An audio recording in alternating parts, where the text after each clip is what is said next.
कि step by step हम एक एक वीडियो देखते आ रहे हैं। पिछले वीडियो में हमने रिस्क के बारे में देख लिया, फंड्स हम जान गए हैं, रिस्क हम जान गए हैं।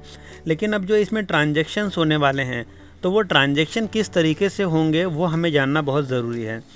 तो सिस्टमैटिक ट्रांजैक्शन के यहाँ पे 3 तरीके बताए गए हैं।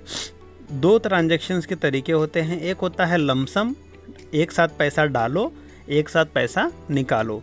दूसरा होता है सिस्टमैटिक ट्रांजैक्शन। तो लमसम इज़ वेरी सिंपल, वो तो एक्सप्लेन करने की ज़रूरत नहीं है, वो तो मतलब 5 साल का बच्चा है उसे भी पता चल जाता है कि व्हाट इज़ लमसम ट्रांजैक्शन।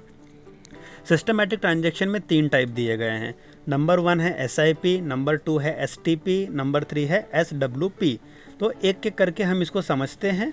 और अगर आप लोगों ने चैनल अभी तक सब्सक्राइब नहीं किया है तो भाई लोग चैनल सब्सक्राइब कर दो यार, इतनी इन्फॉर्मेटिव वीडियोज़ आप लोगों को मिल रही है टाइम टू टाइम, ठीक है।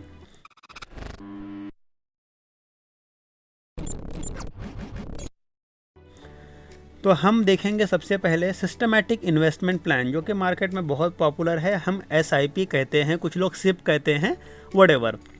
अभी देखो पूरा डिस्प्ले लिखा हुआ है, लिखने से भर गया है, तो डरने की बात नहीं है, वो बस दिखने में डरावना है, इतना डरावना कंसेप्ट नहीं है। Concept is very simple. हर महीने कोई पर्सन एक पर्टिकुलर अमाउंट पर्टिकुलर डेट पे इन्वेस्ट करता है इन म्यूचुअल फंड और any another instrument, that is called SIP। अब SIP का 2 बेनिफिट होता है। एक्चुअली SIP के 2 बेनिफिट है। पहले हम ये वाला देखते हैं। देखिए, मान लीजिए अगर कोई पर्सन 1000 रुपये 6 महीने के लिए इन्वेस्ट कर रहा है। पहले महीने में उसे NAV 10 रुपये के रेट पे मिली, तो 1000 divide by 10 is equal to 100 unit. मान लीजिए अगले महीने NAV ऊपर चली गई 12 रुपये, 12 रुपये चली गई, तो 1000 रुपये के अमाउंट में 12 रुपये के रेट से उसे 83 यूनिट्स मिलेंगी। तीसरे महीने 9 रुपये की यूनिट आ गई, मार्केट नीचे गिरा, तो उसे 1000 रुपये के रेट से 9 रुपये की यूनिट लेगा, तो 111 यूनिट्स मिल गई। इसमें क्या होता है ना, मार्केट ऊपर नीचे करता रहता है, और हर एक रेट पे हमारी 1000 रुपये, 2,000 रुपये, 10,000 रुपये अकॉर्डिंग टू आवर कैपेसिटी, जो अमाउंट की SIP चल रही है, हिट होती है। तो इससे हमें रुपी कॉस्ट एवरेजिंग का बेनिफिट मिलता है। मतलब मार्केट अगर वॉलेटाइल है, जैसे समझ लीजिए आपने 1 लाख रुपए लगा दिए और उसके बाद मार्केट 2 साल तक वो 1 लाख रुपए के नीचे ही खेल रहा है, मतलब उसने आज तक वो प्राइस तोड़ा ही नहीं, 2 साल तक हमारा पैसा माइनस में रहेगा। तो SIP में क्या होता है, हर महीने थोड़ा थोड़ा पैसा इन्वेस्ट होता है, जिससे हमें रुपी कॉस्ट एवरेजिंग का बेनिफिट मिलता है। This is second benefit. First benefit तो ये है, अगर सैलराइड पर्सन है वो कहाँ से एक साथ में बड़ा पैसा डालेगा, उसको हर महीने सैलरी आएगी, उसमें से थोड़ा थोड़ा पैसा SIP में करेगा। तो ये 2 रीज़न के वजह से SIP काफ़ी ट्रेंड में इन्वेस्टमेंट का मेथड चल रहा है। दूसरा अगर हम तरीका देखेंगे, इसे हम कहते हैं SWP। देखिए, अगर हम फाइनेंशियल प्लानिंग अगर थोड़ा डिटेल में सीखेंगे ना, 2 फेज़ होते हैं। एक होता है अक्यूमुलेशन फेज़, एक होता है डिस्ट्रीब्यूशन फेज़। अक्यूमुलेशन फेज़ मतलब प्री रिटायरमेंट का पीरियड, जब हम कमा रहे हैं तो हमें पैसा जमा करना होता है, और जब हम रिटायर हो जाते हैं तब हमें पैसे की ज़रूरत पड़ती है। तो सिस्टमैटिक विड्रॉवल प्लान किसे ज़रूरत पड़ता है? Withdrawal plan typically use in retirement, number 1।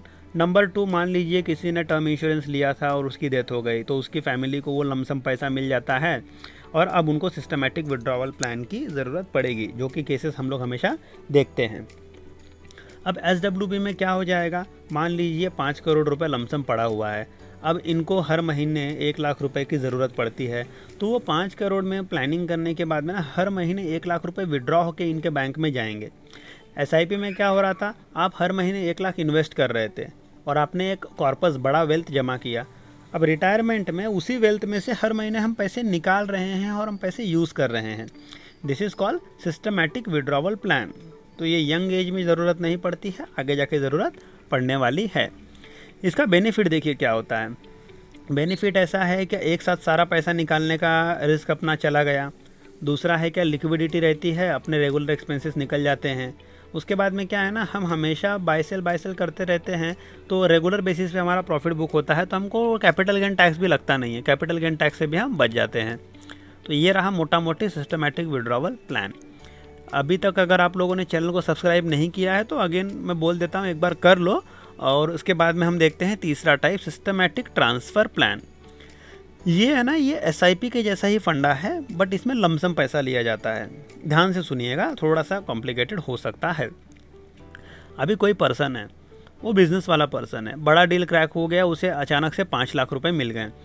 अब ऐसा है, SIP वाला पर्सन है वो एक साथ में 5 लाख रुपए लेगा नहीं, उसको तो हर महीने 20, 25, 30 हज़ार, 40 हज़ार की सैलरी आ रही है, वो थोड़ा थोड़ा पैसा डाल रहा है क्योंकि उसको कंटिन्यूसली मालूम है हर महीने इतना पैसा आना है। अब ये बंदा बैंक अकाउंट में पैसा रखना चाहता नहीं, जिसको एक साथ में 5 लाख मिले, बिकॉज वो खर्च हो जाएंगे। एक साथ पैसा डालना नहीं चाहता बिकॉज वो रुपी कॉस्ट एवरेजिंग का बेनिफिट मिलेगा नहीं, जो हमने SIP में देखा। तो ये करे तो करे क्या?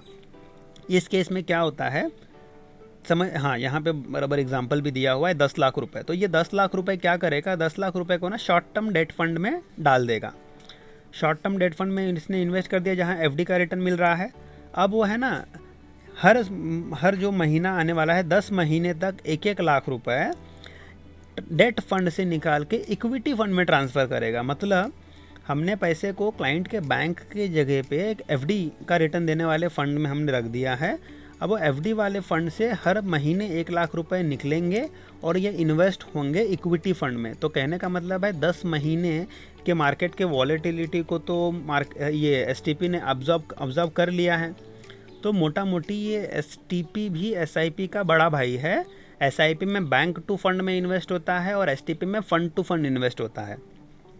बस STP में एक ही चीज़ है कि जब भी हम डेट फंड में पैसा रखेंगे तो शुरू के 3 महीने में हमको 0.25% का एग्जिट लोड लगता है। वो भी कितना है, बहुत मामूली सा है, 0.25 मतलब 100 रुपये पर 25 पैसा, वो भी शुरू के 3 महीने में, उसके बाद लगता नहीं है। So this is the benefit of STP।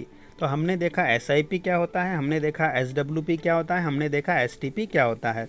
अगले वीडियो में हम लोग देखेंगे अभी ये जो मैनेजमेंट हो रहा है, ये मैनेजमेंट करने के लिए समाज सेवा तो नहीं है, चैरिटी तो है नहीं, तो इसके लिए क्या कॉस्ट बेयर करना पड़ता है कस्टमर को, तो हम उसके बारे में देखेंगे नेक्स्ट वीडियो में।